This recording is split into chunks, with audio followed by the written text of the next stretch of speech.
خداوند یسوع مسیح ناصری کے نام میں آپ سب کو سلام۔ آج کی بائبل اسٹڈی میں آپ کو خوش آمدید کہتے ہیں۔ ہم دعا سے شروع کرتے ہیں۔ رحیم آسمانی باپ، تیرا شکر ہو کہ تو نے ہمیں یہاں پر فراہم کیا کہ تیرے کلام کو سیکھ سکیں، خاص طور پر 10 احکام پر تعلیم پائیں، خاص طور پر 7واں حکم تو زنا نہ کرنا کے موضوع پر ہم خود غور و غوص کر سکیں۔ خداوند دعا کرتے ہیں کہ تو اپنے پاک روح کو ہم پر نازل کر دے تاکہ تیرے حضور جھکتے ہوئے تیری آواز کے شنوا ہو سکیں، تاکہ تیرا کلام ہماری زندگیوں میں جگہ پائے۔ اپنے 7ویں حکم کے وسیلہ سے ہمارے ساتھ کلام کر، ہم یہ وقت تیرے ہاتھوں میں دیتے ہیں۔ ہم یسوع کے نام سے دعا مانگتے ہیں، آمین۔ پچھلے لیکچر میں ہم نے دیکھا تھا کہ 7واں حکم تو زنا نہ کرنا خدا کی ہمارے لیے محبت سے ماخوذ ہے، کیونکہ ہم اس کی دلہن ہیں اور وہ ہمارا شوہر ہے، ہمارا خالق اور مالک۔ یہ حکم برہ کی دلہن کی طرف ہماری رہنمائی کرتا ہے، نئے یروشلم کی طرف، جو مقاشفہ کی کتاب میں ہمیں نظر آتا ہے۔ ہم اس گہری سچائی تک پہنچتے ہیں کہ ازدواجی پاکیزگی براہ راست نئے یروشلم کی تعمیر سے منسلک ہے، جو کہ خدا کی ابدی سکونت گاہ ہے۔ ہم نے یہ بھی دیکھا کہ ایک بڑی کسبی ہے جو پوری دنیا میں غالب ہے اور آخری دور تک غالب رہے گی۔ آئیں مخصوص قوانین کی چھان بین کریں۔ میری دعا ہے کہ خدا باپ ہمارے دلوں کو کھولے، 7ویں حکم کا مقاشفہ ہمیں عطا کرے، تاکہ ہم خدا باپ کی محبت کو حقیقی معنوں میں دیکھ سکیں، تاکہ ہم پھل لائیں اور ویسی زندگی بسر کریں جیسی وہ ہم سے توقع کرتا ہے۔ آئیں اگلے مخصوص قوانین کی طرف بڑھتے ہیں۔ مخصوص قوانین 7ویں حکم سے ماخوذ ہیں۔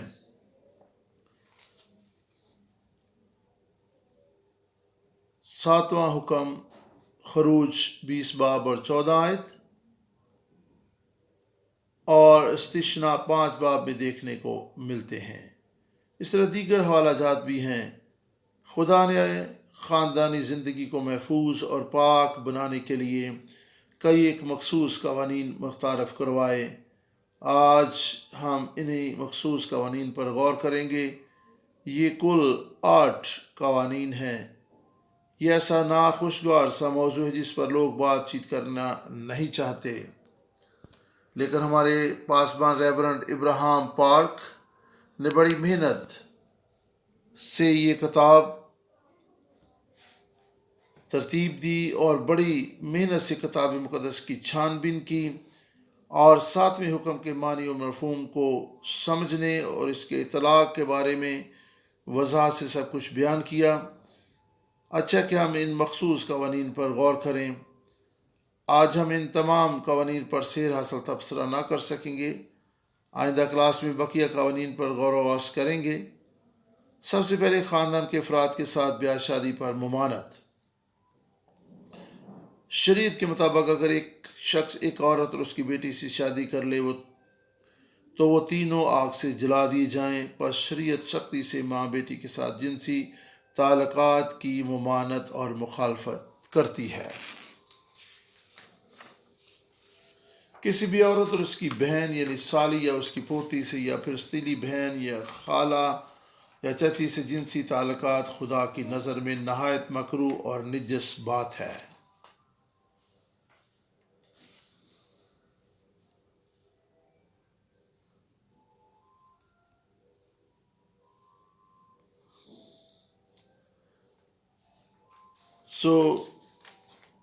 قریبی رشتہ داروں سے ازدواجی تعلقات قائم کرنے کی شریعت میں سخت ممانعت اور مخالفت ہے، اس لیے کہ خدا چاہتا تھا کہ ازدواج جو ہے وہ پاک اور مقدس ہو، اور خدا نے جنسی تعلقات کے تعلق سے بڑی سخت شریعت بیان کی، اور ہم احبار 18 باب میں 7 آیت اور پھر 18 باب اور پھر 7ویں آیت 8ویں 9ویں 10ویں آیت یہاں پر ان تمام رشتے ناتوں کی فہرست دی گئی ہے جن کے درمیان ازدواجی تعلق کی ممانعت فرمائی گئی ہے۔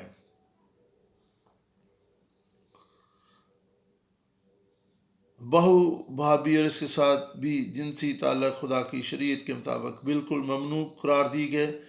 اس طرح عورت اور اس کی بیٹی یا پوتی سے بھی جسمانی تعلق قائم کرنا مکروہ اور نجس بات تھی۔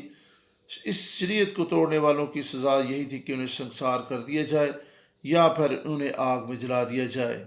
شریعت نے جانوروں سے جنسی تعلقات قائم کرنے پر بھی لعنت کی، اس کی مخالفت اور ممانعت فرمائی گئی۔ اگر کوئی مرد کسی مرد سے جنسی تعلقات بنائے تو شریعت نے بھی اسے ملعون قرار دیا۔ دونوں مردوں کو سزائے موت دی جائے۔ اس طرح عورت کی ناپاکی کی حالت میں یعنی ماہواری کے دوران عورت سے جنسی تعلقات بنانے کی بھی ممانعت کی گئی۔ ایسے مرد زن کو خدا کے لوگوں میں سے خارج کر دیا جاتا تھا۔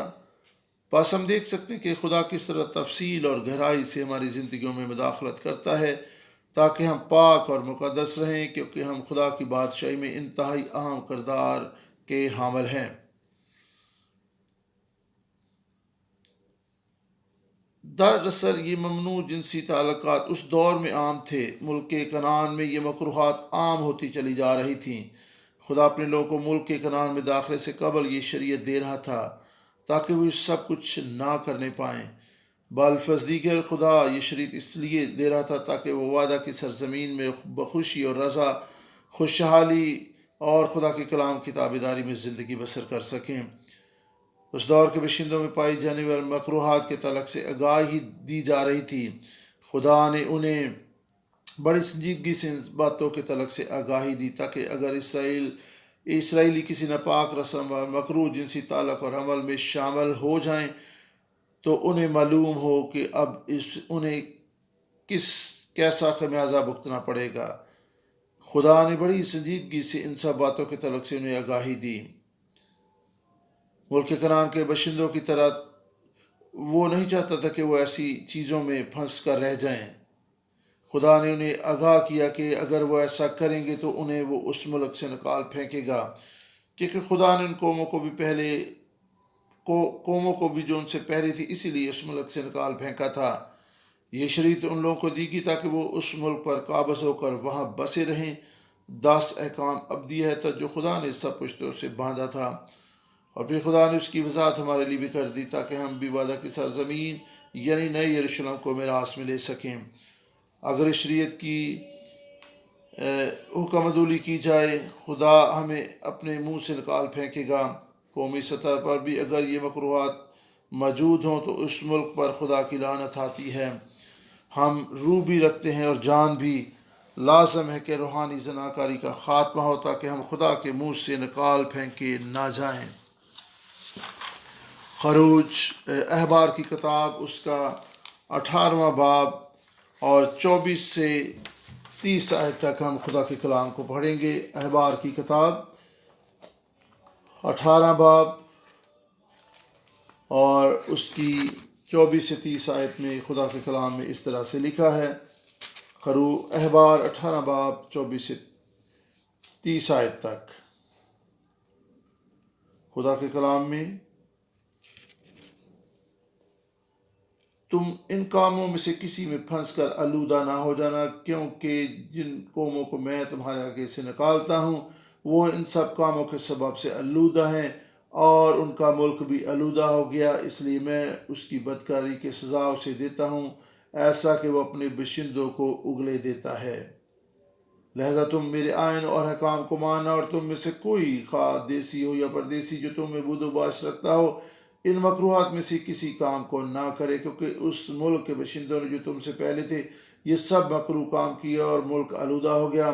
سو ایسا نہ ہو کہ جس طرح اس ملک نے اس قوم کو جو تم سے پہلے تھی اگل دیا، اسی طرح تم کو بھی جب تم اسے آلودہ کرو تو اگل دے، کیونکہ جو ان مکروہ کاموں میں سے کسی کو کرے گا وہ اپنے لوگوں میں سے کاٹ ڈالا جائے گا۔ اس لیے میری شریعت کو ماننا اور یہ مکروہ رسمیں جو تم سے پہلے ادا کی جاتی تھی ان میں سے کسی کو عمل میں نہ لانا اور ان میں پھنس کر آلودہ نہ ہو جانا۔ میں خداوند تمہارا خدا ہوں۔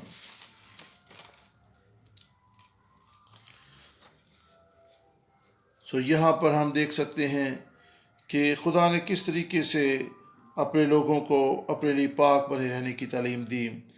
خدا انہیں بتا رہا کہ کس طرح وہ قومیں اپنی بری حرکات کے سبب سے نکال پھینکی گئیں اور تباہ حال ہوئیں۔ 25 آیت کو بھی ہم دیکھ سکتے ہیں خدا کے کلام میں سے۔ 25 آیت بیان کرتی ہے،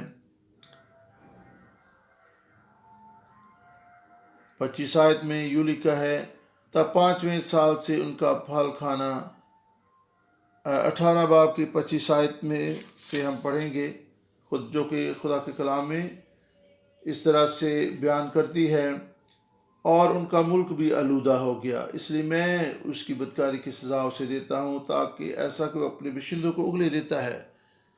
یہاں پر ہم دیکھ سکتے ہیں کہ بنی اسرائیل کو اس ملک میں آباد رہنے کے لیے خدا کے لیے پاک بنے رہنے کی ضرورت تھی۔ ہماری تقدیس کا براہ راست تعلق ہماری اس قابلیت اور صلاحیت سے ہے جس کے باعث ہم وعدہ کی سرزمین میں داخل ہوں گے، یعنی جسمانی اور روحانی وعدے جو خدا نے ہم سے کیے ہیں وہ پورے ہو سکتے ہیں۔ خدا نہیں چاہتا کہ ہم روحانی آلودگی کی حالت میں زندگی بسر کریں۔ جب ہماری تقدیس ہو جاتی ہے اور ہم قومی سطح پر بات کر رہے ہیں، اکثر و بیشتر ہم اپنی قوم کے لیے دعا کرتے ہیں، اے باپ یہ قوم تیری بادشاہی کا حصہ بن جائے، تیری بادشاہت کے کاہن بن جائیں، تاکہ پورے ملک میں انجیل کا پیغام پھیلے، مخلصی بخش پیغام پوری دنیا میں پھیلتا چلا جائے۔ ان سب دعاؤں کے جواب کے لیے تقدیس بڑی اہمیت کی حامل ہے۔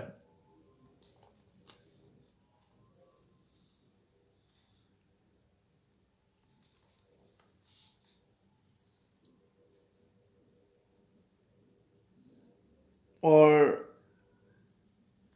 ہم بائبل مقدس میں آگے بڑھتے ہوئے استثنا 22 باب 13 اور 21 آیت کو پڑھیں گے۔ استثنا 22 باب خدا کے کلام میں سے، استثنا 22 باب 13 سے 21 آیت تک۔ پرانے عہد نامہ میں استثنا کی کتاب 22واں باب اور 13 سے 21 آیت میں خدا کے کلام میں اس طرح سے لکھا ہے، اور اگر کوئی مرد کسی عورت کو بیاہے اور اس کے پاس جائے اور بعد اس سے نفرت کر کے شرمناک باتیں اس کے حق میں کہے اور اسے بدنام کرنے کے لیے یہ دعویٰ کرے کہ میں نے اس عورت سے بیاہ کیا اور جب میں اس کے پاس گیا تو میں نے کنوارے پن کے نشان اس میں نہ پائے۔ یہاں پر اس شوہر کے تعلق سے بیان کیا گیا ہے جو اپنے جیون ساتھی یعنی اپنی بیوی پر کسی طرح کا الزام لگائے۔ اور خدا کے کلام میں سے ہم آگے بڑھتے ہوئے پڑھیں گے، تب اس لڑکی کا باپ اور اس کی ماں اس لڑکی کے کنوارے پن کے نشانوں کو اس شہر کے پھاٹک پر بزرگوں کے پاس لے جائیں، اور اس لڑکی کا باپ بزرگوں سے کہے کہ میں نے اپنی بیٹی اس شخص کو بیاہ دی، پر یہ اس سے نفرت رکھتا ہے اور شرمناک باتیں اس کے حق میں کہتا ہے اور یہ دعویٰ کرتا ہے کہ میں نے تیری بیٹی میں کنوارے پن کے نشان نہیں پائے، حالانکہ میری بیٹی کے کنوارے پن کے نشان یہ موجود ہیں۔ پھر وہ اس چادر کو شہر کے بزرگوں کے آگے پھیلا دے۔ تب شہر کے بزرگ اس شخص کو پکڑ کر اسے کوڑے لگائیں اور اس شخص سے چاندی کی 100 مسکال جرمانہ لے کر اس لڑکی کے باپ کو دیں، اس لیے کہ اس نے ایک اسرائیلی کنواری کو بدنام کیا اور وہ اس کی بیوی بنی رہے اور وہ زندگی بھر اس کو طلاق دینے نہ پائے۔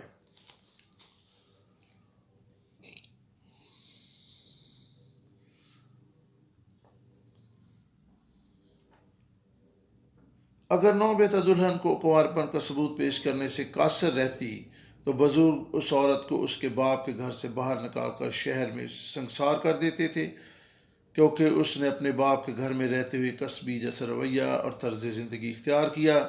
اس نے اسرائیل میں بدی کی، اس عورت سے ایسا ہی سلوک کیا جاتا تھا۔ بس خدا نے ازدواج میں ایک ترتیب اور نظام برقرار رکھنے کے لیے ایمان کی پاکیزگی کو اس طرح سے ازدواج میں قائم کیا تاکہ خاندان، معاشرہ اور پوری قوم میں پاکیزگی قائم رہے۔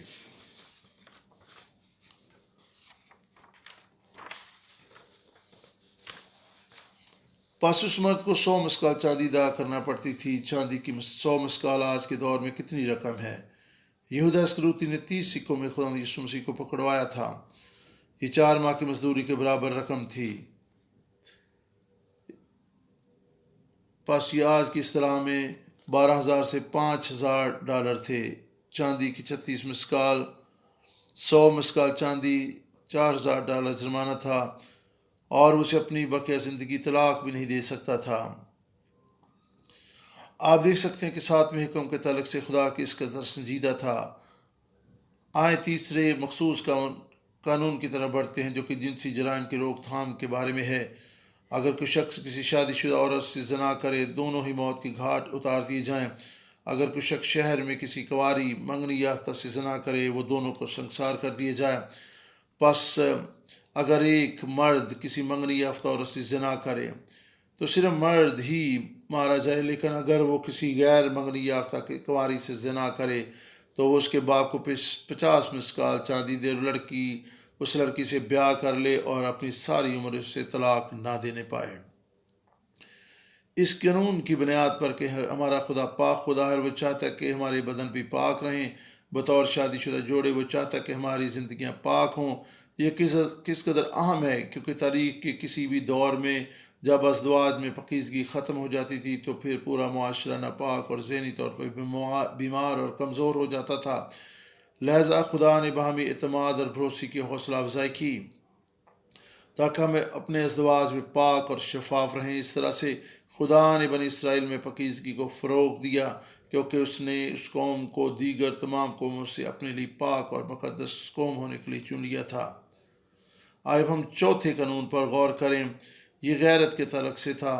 یہ بہت دلچسپی کا حامل اور گہرا قانون تھا، جسے گنتی 5 باب 11 سے 31 آیت تک دیکھا جا سکتا ہے۔ یہ بیوی کی پاکیزگی کے تعلق سے شک و شبہات میں پڑے شوہر کی تسلی اور اطمینان کے لیے تھا۔ اب اگر ایک بیوی زنا کرتی اور اس کا کوئی ثبوت بھی نہ ہوتا اور شوہر کو اپنی بیوی پر شک ہو جائے، حالانکہ وہ پاک ہو، لیکن اس کا کوئی بھی ثبوت نہ ہوتا، یہ شک اس کے احساسات کے تعلق سے ہے۔ خدا نے ایسی صورتحال کے لیے بھی شریعت دی۔ شوہر اپنی بیوی کو کاہن کے پاس لایا تاکہ وہ اس کی بے گناہی یا جرم کے تعلق سے رسم ادا کرے۔ اس قانون سے قطعی مختلف، جس میں لوگ رنگے ہاتھوں عین فعل کے وقت پکڑے جاتے اور انہیں سزا ملتی تھی، بالفاظ دیگر اس جرم کا کوئی ثبوت اور گواہ موجود ہوتا تھا۔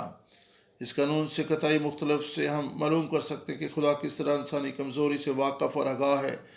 یہ انسانی کمزوری کیا ہے؟ کسی چیز کے تعلق سے شک و شبہات کا شکار ہو جانا، یا پھر کسی چیز کے تعلق سے غیرت یا حسد محسوس ہونے لگ جانا۔ ہم پشیدہ حقائق کے تعلق سے جانکاری حاصل کرنے سے قاصر ہیں۔ خدا نے ایک شریعت دی تاکہ ازدواج اور خاندان کو پاک رکھ سکے۔ غور کریں کہ خدا ہمارے خاندان کی پاکیزگی کے بارے میں کس قدر فکر مند ہے، اور وہ چاہتا ہے کہ ہمارے ازدواج، ہمارے گھرانے پاک ہوں، قوم پاک ہو، تاکہ ہم مسیح کی دلہن کے طور پر اس کے لیے تیار ہو سکیں۔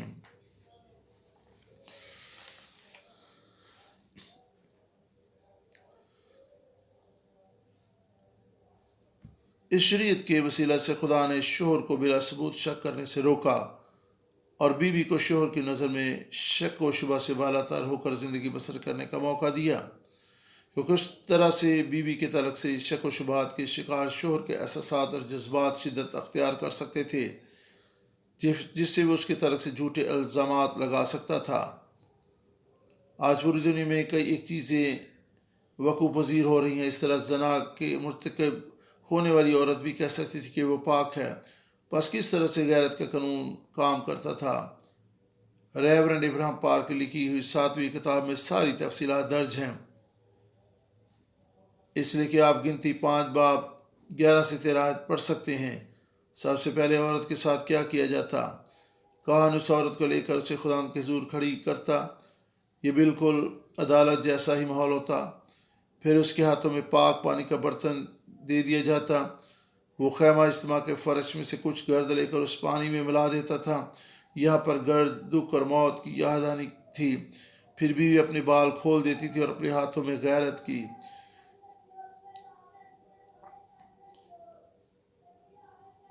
غیرت کی قربانی پکڑ، یہاں پر اس کے کھلے بال غم، دکھ اور مایوسی کو پیش کرتے ہیں۔ گنتی 5 باب اور 11 سے 31 آیت تک اس حوالہ کو آپ پڑھ سکتے ہیں۔ 5 باب اور 11 سے 31 آیت تک گنتی 5واں باب اور اس کی 11 سے 31 آیت میں آپ سارے واقعے کو پڑھ سکتے ہیں کہ اگر وہ عورت بے گناہ ہوتی تو اس پانی میں موجود لعنت کا اس کی زندگی پر کوئی اثر نہیں ہوتا تھا، اور اگر وہ قصوروار ہوتی تھی تو پھر اس کی ران سڑ جاتی تھی۔ 5 باب 11 سے 31 آیت تک میں اس حوالہ کو آپ کے سامنے پڑھنا چاہوں گی۔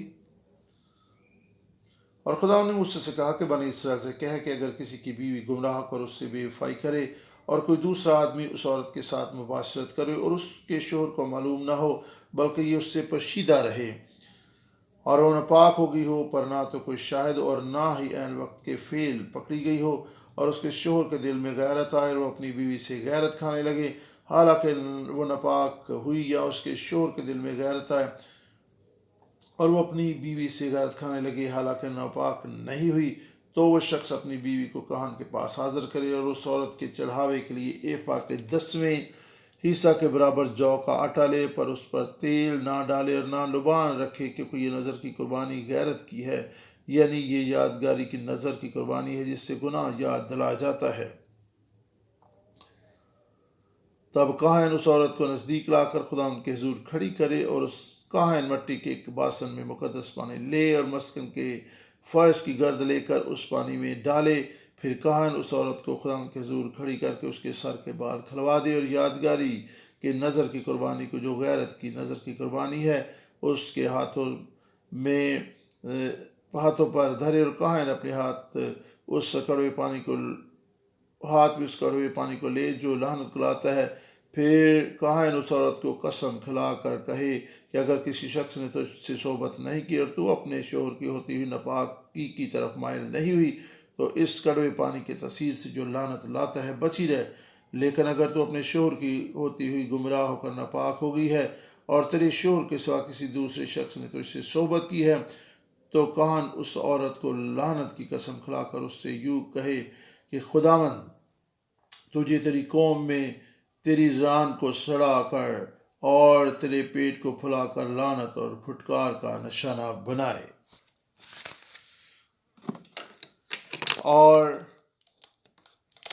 یہ پانی جو لعنت لاتا ہے تیری انتڑیوں میں جا کر تیرے پیٹ کو پھلائے اور تیری ران کو سڑائے، اور عورت آمین آمین کہے۔ پھر کاہن ان لعنتوں کو کسی کتاب میں لے کر ان کو اس کڑوے پانی میں دھو ڈالے، اور وہ کڑوا پانی جو لعنت کو لاتا ہے اس عورت کو پلائے، اور وہ پانی جو لعنت کو لاتا ہے اس عورت کے پیٹ میں جا کر کڑوا ہو جائے گا، اور کاہن اس عورت کے ہاتھ سے غیرت کی نظر کی قربانی کو لے کر خدا ان کے حضور اس کو ہلائے اور اسے مذبح کے پاس لائے، پھر کاہن اس نظر کی قربانی میں سے اس کی یادگاری کے طور پر ایک مٹھی لے کر اسے مذبح پر جلائے بعد اس کے وہ پانی اس عورت کو پلایا جائے،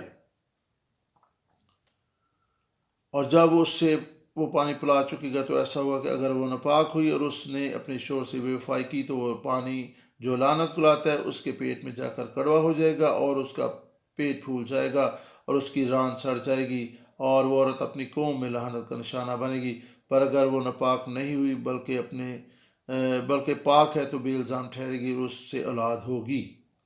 یہاں پر ساری چیزوں کو تفصیل سے دیکھ سکتے ہیں کہ خدا کس طریقے سے غیرت کے تعلق سے بھی قانون کو بیان کرتا ہے۔ گنتی 5 باب 31 آیت میں اس شریعت کے وسیلہ سے خدا نے شوہر کو بلا ثبوت شک کرنے سے روکا اور بیوی کو شوہر کی نظر میں شک و شبہ سے بالا تر ہو کر زندگی گزارنے کا موقع دیا، کیونکہ اس طرح سے بیوی کے تعلق سے شک و شبہات کا شکار شوہر کے احساسات اور جذبات شدت اختیار کر سکتے تھے۔ اب اس پانی کے پی جانے کے بعد نتیجہ کا انتظار کیا جاتا تھا۔ یہ خدا کی طرف سے فیصل ہونا تھا کہ آیا وہ عورت زناکاری کی گناہ میں مبتلا ہوئی یا پاک ٹھہری۔ یہ سب کچھ اس لیے تھا تاکہ سچائی منظر عام پر آ جائے۔ اگر بیوی مجرم نہ ہوتی اور وہ معصوم ہوتی تو اس پر لعنت نہیں ٹھہرتی تھی، اور وہ خدا کی نظر میں بھی مقبول ٹھہرتی اور انسان کی نظر میں بھی مقبول ٹھہرتی تھی۔ دوسری بات، جب ہم قطعی طور پر اپنے خاندان اور معاشرے میں پاکیزگی اور اطمینان کے طالب ہوتے ہیں، خدا ہماری دعاؤں کو جواب دیتا ہے، اس لیے ہمیں پریشان ہونے کی کوئی ضرورت نہیں۔ یہ کس قدر خوبصورت بات ہے۔ غیرت کے تعلق سے قانون، اس قانون کے تحت خدا نے ازدواج کے رشتے کو محفوظ رکھا۔ اس قانون کے وسیلے سے خدا کئی چیزوں کو ہم پر واضح کرتا ہے۔ اول، خدا خاندانی پاکیزگی کو محفوظ رکھتا ہے تاکہ شک و شبہ کی بنیاد پر گھرانے تباہ نہ ہوں۔ آئے ہم دعا کریں۔ آسمانی باپ، تیرا شکر ہو کہ تو نے اپنے کلام کو سیکھنے کے لیے یہاں پر فراہم کیا، تاکہ ہم تیرے عہد کو جو 10 احکام کے وسیلہ سے تو نے سب پشتوں سے باندھا ہے سیکھ سکیں، اور اس پر غور و فکر کرتے ہوئے اسے اپنا طرز زندگی بنا سکیں۔ ہم جانتے کہ انسانی طاقت سے ہم 7ویں حکم پر عمل پیرا نہیں ہو سکتے، کیونکہ ہم جان گے کہ یہ صرف جسمانی گناہ نہیں بلکہ روحانی طور پر بھی اس گناہ کا گہرا تعلق ہے۔ خداوند یسوع مسیح نے کہا کہ ہم سوچ اور خیالوں میں بھی اس گناہ کے مرتکب ہو سکتے ہیں۔ آسمانی باپ، ہم اپنی ساری مشکلات، کشمکش اور مسائل تیری حضوری میں لاتے ہیں۔ خداوند، آج کی بائبل اسٹڈی کی وساطت سے تو نے ہمیں یقین دہانی کرائی ہے کہ تو ایسا خدا ہے جو نادیدنی گناہ اور خاموش الفاظ کی بھی عدالت کرتا ہے۔ تو ہی پشیدہ چیزوں کو روشنی میں لاتا ہے۔ ہماری مدد کر تاکہ ہم اپنے بوجھ تجھے دے سکیں۔ ہمارے تعلقات میں جو کوئی کشیدگی اور پیچیدگی پائی جاتی ہے، اس کا ہم تیرے حضور میں اقرار کرتے ہیں، تجھ پر بھروسہ کرتے ہیں۔ تو ہی سب مسئلوں کو حل کرنے کی قدرت رکھتا ہے۔ ہمارے کام کاج کی جگہ، ہماری کلیسیاں اور ہمارے تعلقات میں پاکیزگی اور محبت کی فضا قائم ہو جائے۔ خداوند، ہماری مدد کر تاکہ ہم تیرے لیے پاک زندگی بسر کر سکیں۔ او خداوند خدا، ہماری تقدیس کر، ہمارے خاندانوں اور ازدواجی تعلقات میں امن اور شانتی کو پیدا کر دے، یسوع کے نام سے، آمین۔ بہت بہت شکریہ۔ خداوند آپ سب کو برکت دے۔